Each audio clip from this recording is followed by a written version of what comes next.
Welcome back. This is your regional news segment. We begin with news from Trinidad and Tobago. The bodies of 3 of the 4 divers who were trapped in a Paria fuel pipeline since Friday have been recovered. The bodies were removed from the pipe on Monday afternoon, and the families of the 3 men have been informed by the company. The identities of the men are still unclear. The incident occurred around 3 p.m. Friday just off the Point Pier jetty as 5 divers employed with LMCS Limited were conducting an underwater maintenance exercise. The men were sucked into the pipeline, and while 1 managed to free himself, the other 4 remained trapped since then. Energy Minister Stuart Young announced that the government is putting together an expert panel to independently investigate what happened on that day.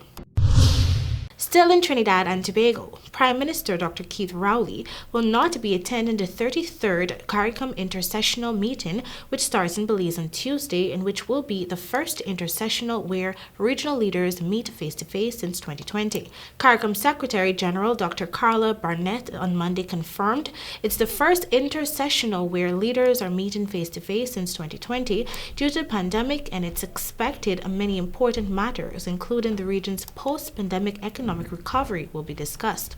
It's understood that Jamaican Prime Minister Andrew Holness won't be attending the meeting either.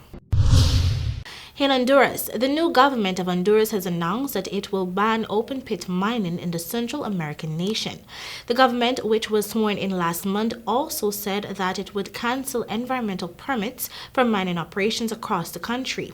It is not yet clear if the cancellation will apply only to new projects or also to those already operating. Honduras mines gold, silver, copper, lead, and zinc, but on Monday, the Ministry of Mining described extractive exploitation as harmful to the state of Honduras. It argued that mining threatened natural resources and public health, as well as limiting access to water. Honduras is not the first country in Central America to place limits on mining. In 2002, Costa Rica banned all new open-pit mining projects, and El Salvador banned mining for metals in 2017. And finally, on the international scene, Russian missiles and rockets have hit the cultural heart of Ukraine's second-largest city in what officials said was a deadly and cruel attack. An opera house, concert hall, and government offices were hit in Freedom Square in the center of the northeastern city of Kharkiv. At least 10 people were killed and 35 more were injured, local authorities have said. The attack came as Ukraine's president said Russia was committing war crimes.